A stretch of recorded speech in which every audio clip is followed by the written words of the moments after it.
is on his way across to bolster the attack, and Myrwn, even with an all-out, can't get out of that. It's a really good fight, okay? Really good fight. I don't have damage, okay? It's not flash by and no. This is the Maokai combo, right? Can I get help? Nice. I'm coming. And now they're getting him muzzled on the top side. Alvaro gets him! Oh my god! You're fine, no, Miri? Wait with me, guys. Come in. I'm far away. I knew it, bro. You won't expect it. What needed to go right for you guys in the early game for the game to be stable, and what do you think about the way your players have That Cassandra doesn't fall behind a lot, and Supa is fine in the game. Okay, and now moving on, it's just game one, of course, but what do you think about the preparation on Fnatic's side and the way they've been playing so far? I mean, they took the red side just in case that we pick something weird on top, like they can counter it. So that's good for them. Okay. Also, but they need to be prepared also for our red side if we lose or not. If there's one element from Fnatic that you have to be careful about, who would it be? Jung, I think his movements improve a lot in the map, and I think he's the main reason that Fnatic controls the map. All right, thank you so much. Thank you. Best of luck. Well, that was Laure catching up with Melzhet actually about 10 minutes into game one. And it's quite interesting because what he said did come true. They always mark the rel. Supa had an unbelievable game. It's just, they were just better. Exactly, because I was looking at their win conditions going into mid-game and I was like, there's not really a lot because their comp is quite reactive, and their comp was one of those team comps that was made to punish, you know, the engage from the enemy champions, and it was bang on, the interview was bang on, and everything he said was bang on because that was their game plan after mid-game, after natural spawn. That was exactly what they did until they closed out the game. It was almost like a heist versus G2. Like Ocean's 11, they were like, yeah, we only play crazy stuff. We don't know what we're doing. We have no idea. And then they come with this comp where actually they should be lacking at some parts in the game, but they make all the right moves. I'm flabbergasted. Yeah, but it's also just the most stock standard blue side draft we could have, right? Yeah. I think just sitting here, we're all saying, okay, what are they bringing out? What spice have we got here? Oh, it's a Catan. Okay, don't worry about it. Misfortune first pick. Okay, Maokai. Okay, we've seen this all before. Yeah, it's crazy. What broke the game? Well, I'm glad you're asking that question, Eve, because Fantastic. Coincidentally, we've grabbed a telestrator for that as well that we'd love to talk about. Jolly. Yeah, I know. Isn't that crazy? Now, there was points in the early game where Fnatic just straight up got hit. Like, there's only been 2 kills here, but they've just had the better cross maps, and they're the one who's kind of been dictating the game. But Odo, what goes wrong then?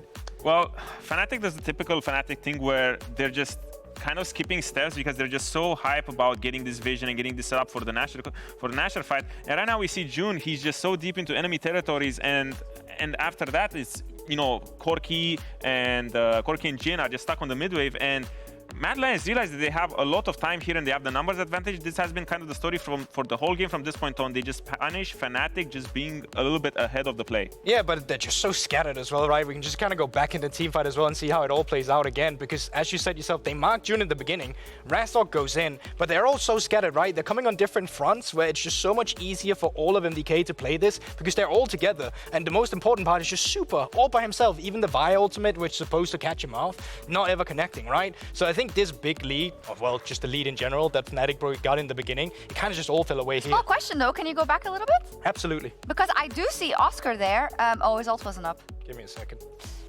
Oh, there we go. I don't know if it's the HUD tricking me, but his ult probably wasn't up. Otherwise, I would say, well, you have an opportunity here to disrupt this team fight, right? Yeah, so it is in the back line. It's just not hitting anyone, so that's also a way to call him out, Eve. I'm an analyst too. Well, that's the problem with this Fnatic team comp. It's all, you know, everyone going in. You have Rel, Vi, Rumble. The synergy is supposed to be there. When you pull the trigger, everyone goes in together, but then it's just so desynchronized. Rumble has to use his ult to just get off everyone. Yeah, but that's the thing, like, they also just get caught off guard, right? Noah just died there again. So we're talking about skipping steps, or at least you are, Odo, here. And once again, Fnatic's not out on the map. They still have death timers. MDK's not resetting. The only member they're resetting with is the Poppy. So once again, they're just going to catch June as he's looking for vision. Elyoya's behind. Nothing they can do. Same mistake that just happened earlier. And this is great because MDK knows that Fnatic is feeling pressured here because the health bars were still high enough to threaten a Nash over here. And they just walk in. And even now, when they start this Nasher, Myrwn is just looking at Razork the whole time. And I was a bit critical during the fight here because I'm like, why would you turn off the Nash when it's 7k? But right now, after this pick, Ezreal is still going to be tanking the Nash the whole time. Like, look at Ezreal. He's not even moving. And right now, they're just isolating the Vi. And right now, it's just a free Nasher. Yeah, and I mean, there is only, like, Puppey even got to reset throughout of that. The rest of the team just stayed out of the map, and they got all these things in a row. And this was just like a disaster after disaster after disaster from Fnatic making a mistake by leading in June first, and then MDK punishing that immediately. Fnatic is staying on the red side. I think they still have this feeling of, okay, we do want to keep Mad Lion's Koi on blue, and they seem to have the read of if those certain mistakes didn't happen, the game doesn't accelerate the way it does. I like it because when we look at MDK, we always say that standard MDK is the worst version of MDK because you still have the frisky picks in the top lane and everything happening. Fresky. Oh, good one. Not really. But okay, it was quite bad. But I do think that Fnatic probably got the burst version of MDK right now because they got a lot of power picks and I felt like the game was in their hands, but they just skipped the steps and MDK punished very well. But this just goes to show that MDK, even with, you know, typically their worst picks that we've seen throughout the season, they're still a force to be reckoned with when they catch you off guard with making these mistakes. Yeah, and I'll end the segment the way I began.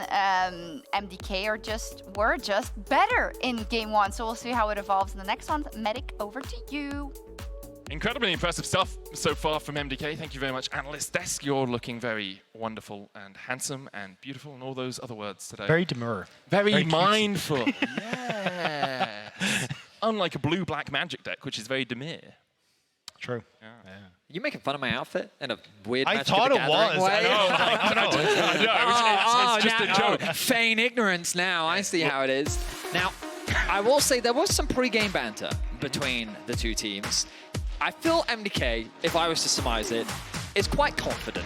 Understandably so. They are egging some of the Fnatic players on. We'll see if that works.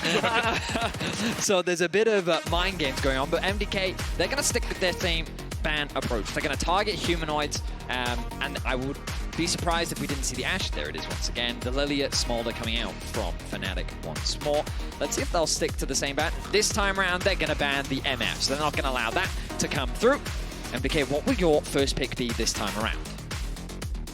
Yeah, I'm curious if it's just the Ezreal or if you want to take the Rel again here, just to secure yourself that strong bot side. But Vi, open again. This time the Morgana has slipped through, so I think the Vi priority is going to disappear, especially since Elyoya has played the Morgana as well. Or take it themselves, basically just saying, hey, Razork, do you play Morgana? Are you happy to play this style?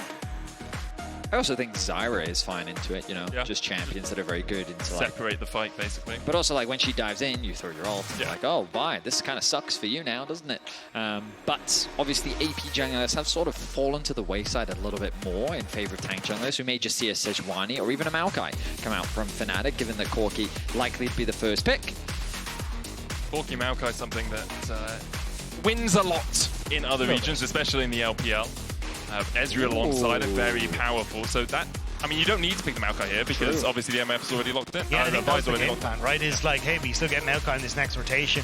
Probably going to see the Rel come through, but Rel isn't as strong into the Ezreal, so maybe you try and pivot into Nautilus like we saw from Mickey yesterday, or do you just go straight for the Leona and try and play for that style? But either way, try to poke, and you take the long-range engage here. I do like the adaptation from Fnatic. Zeri Maokai. Maokai flexes jungle support, and Vi can be played top by Myrwn.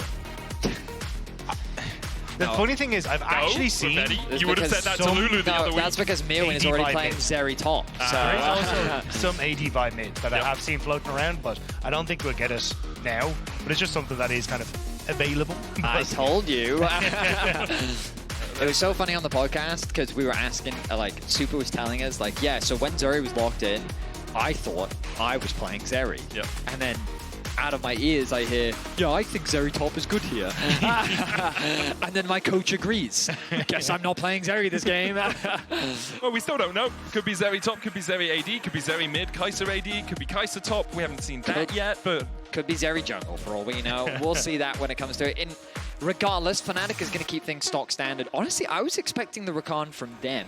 But they decide to ban it away. They don't want to allow the long-range fast engage to come out from Alvaro. With the Braum also banned, support pool is looking to get pinched here, and it is increasing the value of things like Leona and Ram. I think you ban Leona, though, in the same vein as you were talking about, Betty, which is, hey, that Vi follow-up with the Rakan is super nice, and then Leona is as well, but not going to be the case, which I am kind of surprised at, because you have that combo of Vi ult immediately into the solar player, then you get in range for a lot of that follow-up with the short-range AD carries. And you already know Mad Core are going to be playing a very heavy dive composition, so I imagine things like the Gnar and the Kennen are going to be what Myrwn is eyeing up in this top side. That's a good point, actually. The Kennen, I think, offers a lot of value throughout. I think this is an easy Leona pick for Fnatic. They seem to agree with you, Betty. Means that it's likely going to be an Alistair response. Excuse me. Do I like Alistair here, though? Nautilus is better. I like this more, I think. Nautilus has better chase potential onto AD carries with dashes. Yeah, exactly. You put your depth charge on someone and they dash away, still hit them. Again, Myrwn's going to be cracking out the K'Sante for the second game in a row. The best blindable top laner in most people's eyes, or at least the safest. And you do already have enough magic damage from the Kai'Sa because she can just do a lot of magic damage in play. An Oscar classic, something that we did see at MSI to honestly great effect, I think. He was showcasing that his Poppy against some of the world's best K'Santes could be very effective. And domestically, he also loves this matchup as well. So a very front-to-back composition coming out from Fnatic. They also have a decent amount of disengage. We already saw what the Poppy could do against a Vi in Game 1. We're going to see the exact same situation in Game 2. But yeah, this is a front-to-back, and my instinct would say Fnatic's composition is better at killing frontline than that of Mad Lions is, but Mad Lions do have more dive and lockdown. The Kai'Sa can easily follow up on the Vi, K'Sante has the ability to create flanks and disruption within the team fight, and Nautilus's follow-up CC just makes it harder for these champions with the dashes to escape. I do think Mad Lions Koi have a nice window kind of around that 1.5 to 2 items, because essentially the way that the AP in their comp works is that you have mixed damage from the Zeri, mixed damage from the Kai'Sa. So if you can try and play off of before the tankier side of the enemy is able to get in towards a double both magic resist and armor, I think you can play well around that. But once you start to get past that, it becomes very difficult to try and take down like a Poppy with a good few items. Even the Maokai is going to become a bit of a nuisance. So I think in the long run, I prefer what MDK brought to the table, and especially when they do what they did in the last game, which was, hey, we're just going to wait for Fnatic to skip a step, try and quickly take vision where they're not supposed to, and we'll find the pick and end the game. The big risk for Fnatic as well is they are pretty much all physical damage, right? Like Maokai can go Leandries if you really want to go down that build, but Corki does physical damage, Ezreal does mostly physical damage, Poppy doesn't do a huge amount of damage when she's building tank, so if I'm Myrwn and I'm Alvaro, I'm like, hey guys, Merc Treads for Leona, all armor for the rest of it. Maybe a Warmogs because you want to eat up some of that poke as well. And we'll have to see how MDK do decide to itemize, how both teams decide to itemize in this game. Are you guys, is anyone at home a Master of the Rift? Do you never miss a game? Santander's here to reward you. Head on over to santandergaming.com to win weekly and monthly rewards like Hextech chests and skins. This week's code is Legend15. That's Legend15, not Legend15, although if you don't put the space in the middle, it will still be correct. It's called a foot, by the way. I was like, that is just a, Okay. You know what Germans call gloves? No. Hand shoes. Makes sense. Yeah, but it's a weird name, right? Not really. Why not just make another name for them? Because hand shoes does the job. I guess so. Thanks, Freddy. Do you know? You heard of yes-anding in comedy. Do you know we use the word right for 3 different things? Yeah. You don't think the English language is a bit weird? Like right, and right can all be used in different contexts. What's the third context? Oh, right. But it's a different word. it's just a homophone. They're called homophones, Vedius. Elyoya is going to have to get right out of here, as Fnatic are going to go for the invade. He's going left, actually. Oh, sorry, my bad. I always get that confused. I have to hold up the hands, you know? I wonder if we'll see a slow early game again like we did in Game 1. Both the teams were very willing to wait for those 1-2 item spikes before we really saw any action, a lot of cross-mapping happening. Razork invading this bottom side does mean we might see a split map between the 2 teams early on. Well, Razork says, no, nope. I'm good. I'm just going to take the Raptors and leave. Of course, Elyoya doesn't know this. And the bot lane is getting pushed in right now. So I think that Razork basically has to respect the risk of him getting collapsed on by this bot lane of MDK. And as I said, notice that they're already moving into the bot side of the jungle to investigate what exactly Razork is up to. But you already come out ahead as Razork, because essentially if Vi tries to invade onto your top side, you've already got push from Poppy, you can come in and help out. So rather than ever giving across that risky play, you just take your own top side, deny Vi any sort of option to go in and go for the counter invade, and the only option she really has is to, hey, maybe I can try and play off a bot push, but you don't really have the bot push. So in that regard as well, it becomes very difficult now. You just end up a camp down as Elyoya with little to see for it. Yeah, because it's a zero-sum game, taking one camp away is effectively a two-camp lead, right? Because you're getting a camp and the opponent isn't getting it. So for the moment, Razork has that early advantage in the jungle.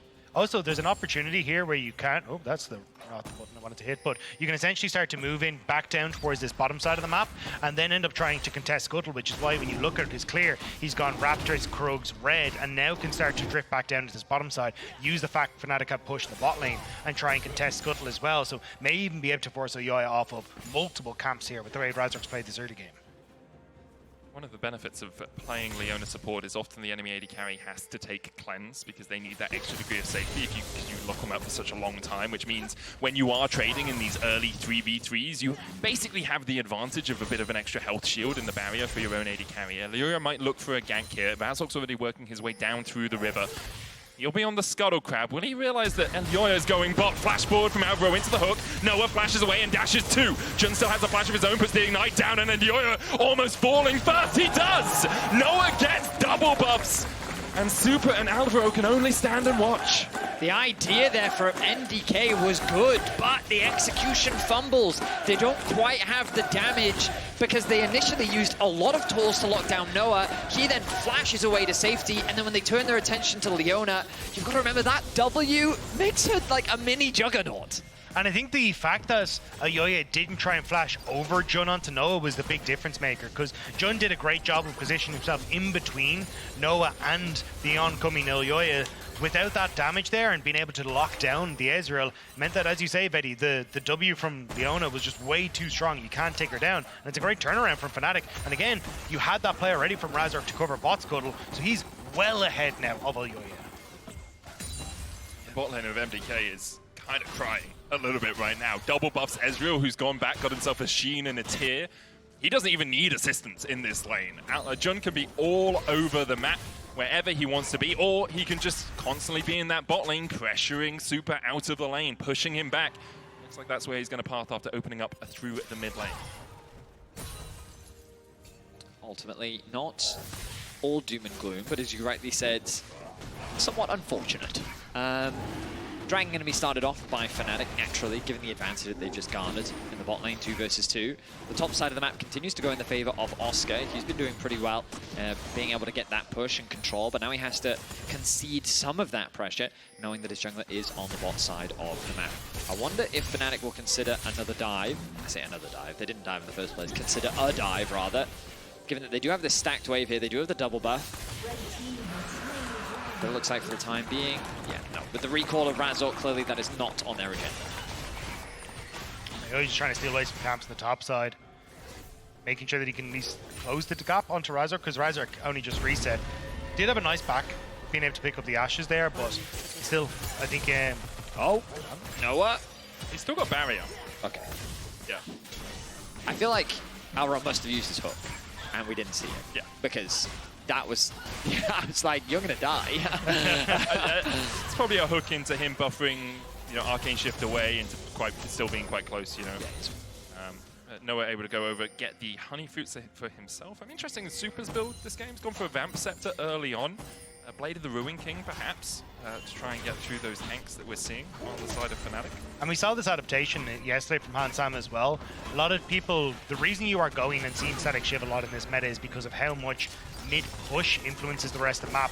And AD carries are a huge proponent of that when it gets to the mid-game, but in a situation where you just need to try and kill tanks, going for Static Shiv only makes that so much more difficult. So going towards the fork, we saw it yesterday in the Ash as well, does give you a little bit more of that tank shred, which I think is definitely necessary, because we already alluded to Jun, Oscarinin, and Razork. They're all going to become very difficult to kill as this game goes on. At the moment, though, game stabilized a little bit. Fnatic still have about a 600 gold lead. 1 Drake, 1 Grub, 2 went over to MDK. So at most, we will see a team taking 5, which means you still only get that 1 Might spawn. the moment, Alvaro is trying to play it down towards this bottom side. Razork coming in as well. Fresskowy's the TP earlier on. Shield of Daybreak for the Sun. Twisted Advance for the follow-up. And Alvaro doesn't have a flash to get out. The hook tanked by Razork. But with the buy coming in, Elyoya is looking for a bit more damage. Has to flash away himself. Fresskowy opening up with the Lightning Crash. Still a possibility for him. He continues to put the damage down into Jun's back. And he will force him away. Great pick from MDK though. The problem for Fnatic was Jun went in, didn't have any follow-up damage from Noah. Then Razork came in with the follow-up. He doesn't have enough damage either. But because Elyoya had gotten that Raptor camp, he actually got the elevated experience off it. He hits level 6 then off the kill, and then they can turn around. So they force Fnatic back. Now they get a plate off the back of that pick as well. Really great job from MDK to just find these small moments to punish what was a good early Fnatic game. I can't really blame Fnatic for thinking that they would be stronger, especially after winning that fight earlier. But yeah, I think Elyoya getting his ultimate was just so huge in that fight to be able to lock down Noah once Razork ended up falling that became a difficult one for Fnatic to continue the fight. Similar to what we saw in game 1, a fairly even affair as Grubs, Dragon kind of being exchanged across the map, even in kills, even in gold. Pressure kind of traded fairly evenly across the board with Noah kind of only finding that small advantage on the bot side of the map because of that kill he secured. Grub's still 2 minutes away, but you can see MDK have already swapped their bot to top. Myrwn looking for those and Tofos for the knockback. Oscarinin going to be flashed on, all out. Alvaro coming in, looking for the auto. He dredge lines the wall, but he can still get the auto down on Oscar. He can't because of that steadfast presence. Jun now joining the fray, but he's in the midst of 4. Keeper's verdict knocks back 2, and Tofos will knock Oscarinin back into Supa's clutches. Doesn't have the damage to work his way through the poppy. Alvaro was trying to predict the flash from Oscarinin, but Oscarinin stays cool, calm and collected, doesn't end up blowing it, and now is able to get himself back safely to turret. Will be Supa picking up a turret plate for himself though, which is going to be nice, but still not quite able to get the kill onto Oscarinin. I will say, a bit of a misplay there from Jun to just kind of walk into the fight and to effectively 4 members. That there really wasn't the follow-up there from the rest of Fnatic. I don't really see what his game plan was, especially given that Oscar was able to get out of that situation without burning his flash. So, bit of a misplay. But in any case, he isn't ultimately punished for it. MDK invested a lot of resources, 2 flashes themselves to try and make that play happen. But Oscar showing his proficiency on the poppy.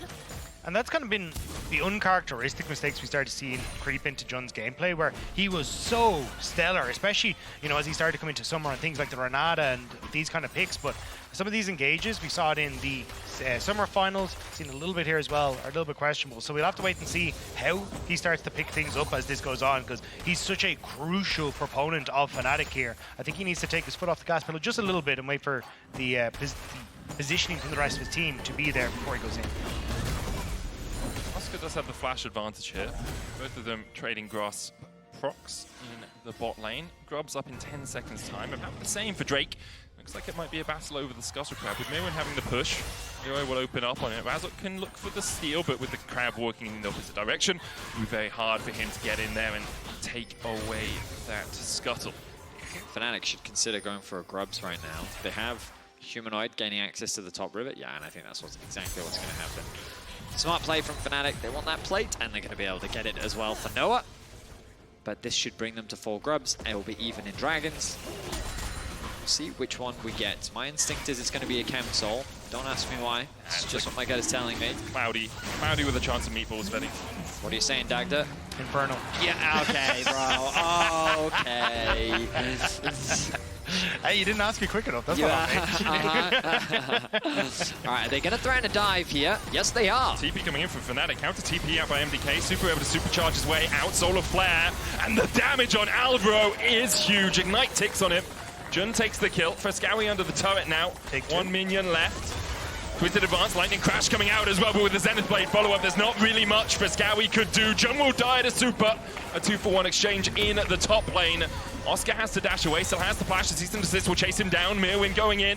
Steadfast presence gives him a little bit of movement speed and enough to get out of the clutches of Myrwn, but not out of the clutches of Elyoya, who's knocked up with a Keeper's verdict and has to flash out of the range of the tower. Oscar's poppy, man. He just cannot be locked down. He's laughing at him too. He knows he's feeling himself in this game. As Fnatic find a great dive on the top sides. How do you say you have a giggle mate in Spanish? Where? Yeah, of course, sorry about that. Yeah. I mean, we look back at the dive, the ultimate comes through from Razork, the TP response from Fresskowy, I like the idea, but oh, it's a very difficult dive to stop, really. He arrives and he already loses about 30-40% of his HP, then the re-dive comes through, and I mean, maybe if he flashed earlier, but it's a tough one. MDK should have prioritized trying to trade, instead pressure in the mid lane, sacrificing their Nautilus and accepting that there was not really that salvageable. Instead, they end up trading 2 for 1, Supa at the very least getting something back. And Fnatic now going to open up on this bottom side. Looks like they're going to try and push mid very quickly with no real response from MDK and trying to lean into this bottom side. Could potentially look for a dive on towards Myrwn, but having the flash nearly open available and that ult would be a difficult one. I think you just try and fish for more plates onto Humanoid, because we've seen what a fed Corki can do. Having that Maokai there to set them up could work out well. Ivan Myrwn, it's not going to be the easiest thing in the world. He has that all out. Nature's Grasp will come across, but he uses the Pathmaker to block it. Razork tanks a tower shot. It might spawn to help out Fnatic, and it will only be the plate for them off this push. All I would have preferred to see Fnatic do is just try and push Myrwn off the tower, not invest the ultimate, because Rift Herald's up in 30 seconds. You now don't have Razork's ultimate available for it. And for MDK, you could have just completely choked them out of the game. With that Rift Herald being able to take mid tower, both side lanes are low, start to very quickly amass a nice gold lead for yourselves. You can see MDK are like, great, you don't have that ultimate available. We can definitely fight with this objective, especially with Fresskowy now having push on top side. I will say, though, that MDK's comp in general is relatively short range. I guess with the only exception being Fresskowy. So maybe Fnatic is arguing, you don't have the threat on our tower, even with the Herald. Look, it's full HP. It's not taking a tick of damage. I mean, that might change now. Go on, minions, tick it. Oh, they will. They will. Oh, Jun goes in with the Zen Blade. Alvaro with a good hook to block the engagement with a Solar Flare and a True Shot barrage through the heart of Alvaro. Myrwn TP'd in. MDK was still looking for the fight, but they haven't really done enough damage to Fnatic to continue this battle. Keeper's Verdict knocks back 1. Season Assist will dodge it from Elyoya. Steadfast Presence into the knock into the wall, and Elyoya realizes maybe it would have been better to be found guilty by the hammer. Pathmaker in by Myrwn, the all-out to follow up. Oscar still surviving, and Myrwn having to flash away. Humanoid on the chase, flashes in, and Supa, not that much longer. He manages to flash the wall and escape for the moment. The Valkyrie to follow up. The missile's missing, but Humanoid's autos do not. Fnatic are going to wipe away MDK, only Myrwn left standing. MDK hadn't got into position yet. Fresskowy was still pushing out top, so Fnatic, they find that play just before Madline's Koi can get around that Rift Herald, and they slaughter them. They completely decimate them, and now, with 7 kills to their name, a Rift Herald, it only looks better and better. The initial engage from Jun, honestly, was a bit scary, because it looked like that he was trying to fight a 2 versus 3, and you look at the map, say Maokai's still a little bit away, Maokai doesn't have the ultimate, the TP's coming through, but the burst from this Corki Leona is crazy. They start the fight 5v4, Noah arrives, Oscar on the flank, and MDK do the smart thing, trying to collapse onto Oscar, but because he connects that ultimate onto Supa, he now creates a great situation for the rest of Fnatic to collapse. 1 by 1, MDK fall, and while they try to turn the play around, Humanoid says that he's not having any of that, and once again reminds us all why Corki is so strong in the current meta. I mean, you can see the difference, right? Fresskowy's taking shot after shot, but only tickling the health bars of Fnatic, whereas Humanoid coming in like a wrecking ball and destroying those health bars for MDK. And now you have that Rift Herald to take down mid-turret. You can open up those side lanes incredibly well. This is where this game gets very tough for Madline's Koi. MDK been looking for a couple of bushes to catch Fnatic out, but even if they try and get control of this bot side river, Elyoya's on the flank, he's been spotted. Alvaro flashing in with the hook. That's a death sentence if I've ever seen one. He might as well be playing Thresh. Fnatic find another. Alvaro learning from Mickey yesterday, it seems. I don't know what the plan was there. Save Elyoya, I think, was the plan. Ah. Yeah. It worked. He got out. I mean... But, yeah. All right, well, we'll move past that one swiftly. No one gets left behind. Dragon's gonna be secured. For Fnatic, that'll be the 3rd one of the game. Humanoid gonna secure the bot tower. Oh, that's annoying. As Supa's base will be interrupted. I mean, this game is like the complete opposite of what we saw in game 1. While we credited MDK for their superior vision control, catching Fnatic off guard, this time around the fights are happening on Fnatic's terms. Jun is in a much better spot. We're feeling the impact of Oscar. Whereas Rumble was quite quiet, his Poppy is incredibly loud, and it is making waves in these fights. Now they find themselves 8-2 in kills, they have a 6k gold leads, and this is the series that we wanted. We were expecting these teams to go back and forth, and Fnatic showing up here in Game 2. But it's also what we've seen from Fnatic over the last 2 series, which is Game 1, bit slow, bit ropey, and they just ramp up over the course of it, and it looks significantly better now. Myrwn onto Humanoid. Humanoid TP'd in behind Myrwn here, and I don't think Myrwn has a leg to stand on. He's going to try and go in with the all-out, but the True Shot Barrage comes in. Nature's Grasp invested as well from Razork, just to make sure that Humanoid survive. I mean, you can never be too careful with the Cassante. You know, I don't think as the great philosopher would say in this situation. Oh, true. Show Plato. Yeah. Ultimately, they find themselves another kill. I will say TP invested for that. They don't really get, I mean, I guess you could argue they get bot side vision control, but the next dragon is 4 minutes away. Yeah, I debate how worthwhile that was. I guess you could say still a kill secured at the very least, but Fnatic really want to be setting up for this mid-tier 1. It's about 50% HP. The best way that you can do that is gain control of one side of the map, whether that be board or top, and then pushed in that wave, control the enemy jungle, and then from that, you force MDK to split apart, giving you access to that mid-tower. They also have the Rift Hold. They can also just do that, yeah. They'll also, I did miss that one. Right. It's been a while since they picked it up, so sometimes you can just lose track of the fact they have it. Fnatic might look for a tier 2 though, a larger gold investment if they can take that. And with Razork working his way down here, there we go. Rift Hold used for the tier 2 in the top side.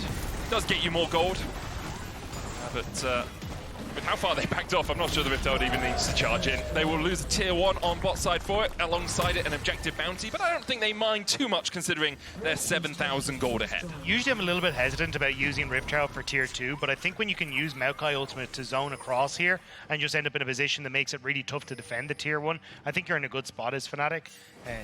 Because usually I think just getting that tier 1 down with Rift Child is kind of necessary, because otherwise they can defend it really well and it shortens your access to the rest of the map. But I think in this position, Fnatic should be able to just put siege pressure onto MDK here. Straight 2.5 minutes away would be soul point for Fnatic. The Infernal Soul, so well predicted by Dagda earlier on in this cast. There is also... I'm actually a little sad because I was going to say Infernal, but then it just came up and I was like... It was also... it was the only option left.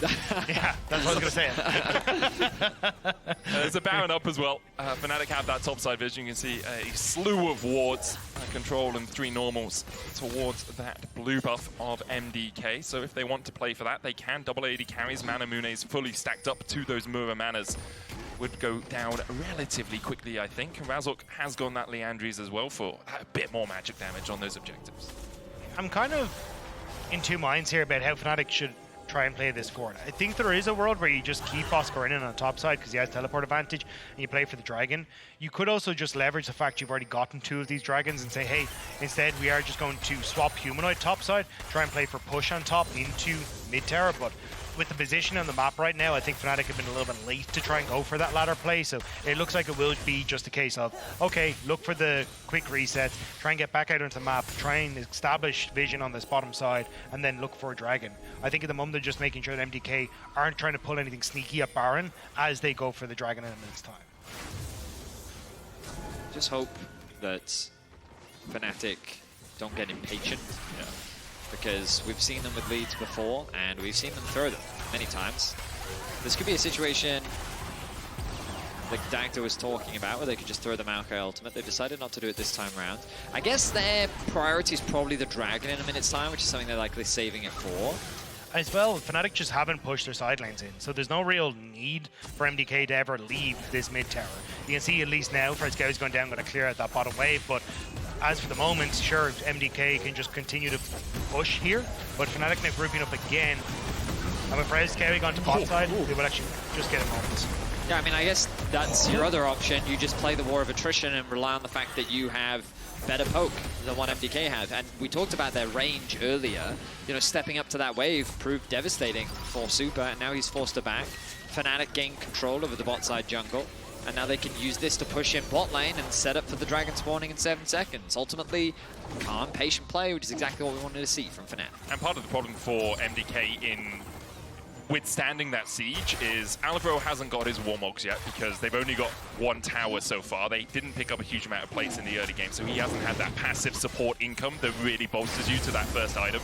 Myrwn's only just finished his Randuin's. Alongside that, Elyoya has the Sundered Sky first, so he can't tank up too much damage. So you don't really have a front line that can actually stand in front of Supa and Fresskowy and not get equally poked down while taking those Mystic shots from Noah and the missiles from Humanoid. Valid point. I make them from time to time. Oh, you do, Medic. Red secured, Dragon secured. Everything going the way of Fnatic right now. When we think about MDK's perspective and how they can turn this game around, it is very much about creating these pockets of vision and looking to try and find a pick. In game 1, they caught Jun out a lot. It is a little bit harder on Leona just because her W does turn her into a, you know, Giga tank. Yeah, an impenetrable fortress. It's just, it's so many resistances on top of the support item, making her even tankier. Jun is going to be much harder to catch. But you can see MDK doing exactly what we talked about, controlling these pockets of vision. Elyoya's found a nice little flank. Myrwn is in the bottom lane right now, does have that TP. Elyoya will be spotted on a ward as he comes around, and it looks like MDK are going to call off the play. Alvaro should be able to walk away. I will quickly say, before we move on to the next point, I'm slightly disappointed in Humanoid. He's gone for the Lord Dominic's Regards, which, for the same cost, gives you 10 extra AD over a Mortal Reminder these days, and that's it. And a Mortal Reminder gives you Grievous Wounds. So I think for the 10 AD, get the Grievous Wounds instead. Even if it's not the most impactful, he's still double-bladed the Ruin Kings on the enemy team. Feels like an item from a bygone age right now, the Lord Dominic's Regards. I'm just looking at what MDK are trying to achieve. They will get Humanoid here, it looks like. They're Instinct as well with the Season Assist, that's what they're trying to do! However, I don't think they wanted Alvaro to get the kill. Well, I would have had more time if we gave up on Lord Dominic's Regard points. It was an important point, Rob, okay? Can't lose to Boris as they continue with the chase. The Solar Flare coming down, and now Elyoya almost falls the locket. He does go down in the end, and it's Jun getting the kills, but the support's very hungry for blood. Noah can't quite hit the Mystic Shot, flashes in, he'll find the final auto. MDK over Sap, and Fnatic pounce immediately. And that's what I wanted to try and get onto, was Myrwn was on the wrong side of that equation as MDK were going for it. So even if you get the initial pick, Fnatic should be able to try and group up and find you back without Myrwn getting in position first. And now Fnatic are in a position where they can take the Baron. So nice recovery from Fnatic on the play. It was a very, what's the word? A long play, I would say, from Elyoya. Hail Mary. Well, I mean, we talked about how they needed to do something like that, find a pick, but I think they should have immediately turned their attention to Baron and maybe used that as a point of contention, because we start the play with them finding this pick on a Humanoid. Yeah, the thing is though, look at where Myrwn is. So Myrwn had pushed in bot. The reason MDK didn't go for the play immediately was because you had no one showing in that bot wave. When someone showed, MDK go for the play, but then they're only starting to get into position here. But again, look where Myrwn is. He had the TP top, couldn't get into position. This is a 4v4, and then you get the TP coming through from Fnatic, and Fnatic just able to leverage the fact they have their wallets in the 4v4, end up winning out then across the fight. So it was MDK trying to set up a pick, but because they kind of stumbled and fumbled waiting for Fnatic to show what they were up to, they end up waiting too long and get caught out. Almost feels like Elyoya thought they had the explosiveness that they had for that first pick for Elyoya as well, for Razork as well. And if they had, it would have been great. You know, if they could have burst Razork down, then it's a much easier Baron secure, but you didn't have the killer instinct, you didn't have the depth charge follow-up from Alvaro, so couldn't do enough to take down Razork and overstep. Nature's Grass coming out, Baron sitting on Fnatic for the next 2 minutes. They'll get a tier 2 from it. As Supa pushes out that mid lane. Humanoid dashing in. Those rockets starting to really hurt now. Myrwn's still on that front line, but with a cannon minion and a few casters, Fnatic will be able to open up the base. They dive forward with the Zenith Blade as well. And Myrwn is down. MDK 4 strong. Can they defend? Fnatic might look for more. The base comes out from Supa. Keeper's verdict, who you're looking for, Oscar. It's just the Poppycopter for now, as he steps forward with the steadfast presence. Jun going in with the Zenith Blade, Season to sits on the backline, but Elyoya's all alone in the midst of 5 Fnatic players. And now Fnatic begin to open up on those Nexus towers. Alvaro can't really defend this. Fresskowy trying to do everything he can, but the hook is met once again with a steadfast presence from Oscarinin, and a steadfast presence he's been this game. 007. Call him Oscarinin Bond, as Fnatic will even out the series. A quick finish to an early lead as Fnatic equalize 1-1. Oscar with a great Poppy performance. Noah, we've seen his Ezreal get leads before, and then he makes that one step, he gets caught out, and he ends up getting punished. This game was not that at all. 27 minutes on the dot, Fnatic get a convincing win. Brilliant stuff from Fnatic, and I'm excited now to see if they can leverage that into the next game as well. But we will have to take a short break before we get there. Just hold on until we get back. Hold on.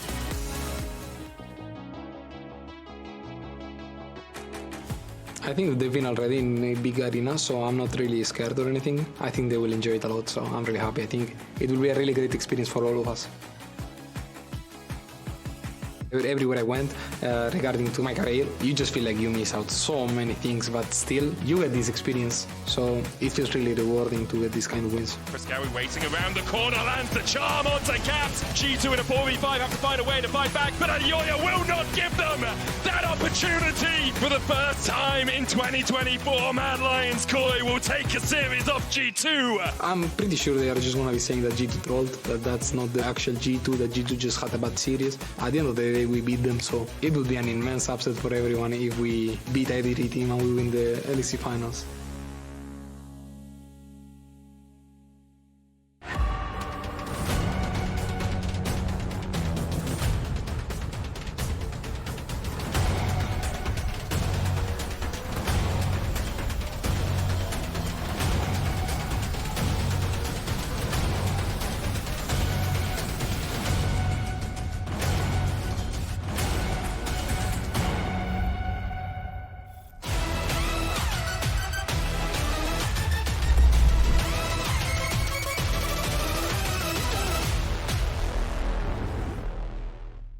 Hey Laure. Yeah? I need a bit of help with styling since I'm new here, and I was wondering if I could show you a couple of outfits. Yeah, sure. Amazing, thank you so much. I'll be right back. I'm a poro snack. Get it? I don't know, man. No, not really. I don't know, Laure. It's hopeless. No, it's gonna be fine. Here, let's have a break.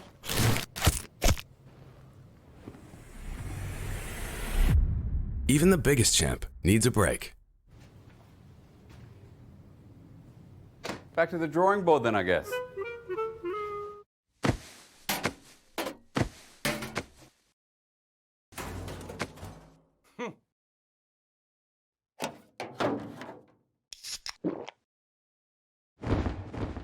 Red Bull gives you wings. Hey, shouldn't you be on stage right now? Hey, you got a pick. Tom Kent? What? I was not expecting this. And a crazy off-meta pick that secured you the win. How did you come up with it? I just listened to my gut.